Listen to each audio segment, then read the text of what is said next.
Chcem pogratulovať superovi k víťazstvu a k dobrej hre. My sme v podstate dodržiavali taktiku, ako sme sa na supera pripravovali, viac menej. Snažili sme sa hrať v útoku vždy pod nejakým systémom a nie zbrklo.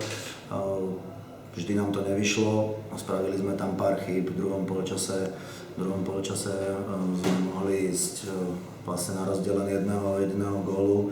Sme nepremenili náskok zo šesky a tam sme potom dostali, tam boli tie spomínané zákroky, dostali sme zase nejaké 3 góly po sebe, kde nám super zase odskočil na 4 góly. No, chýbal nám ten krôčik vždycky, sme sa dotiahli stiahnuť to aspoň na tú remízu a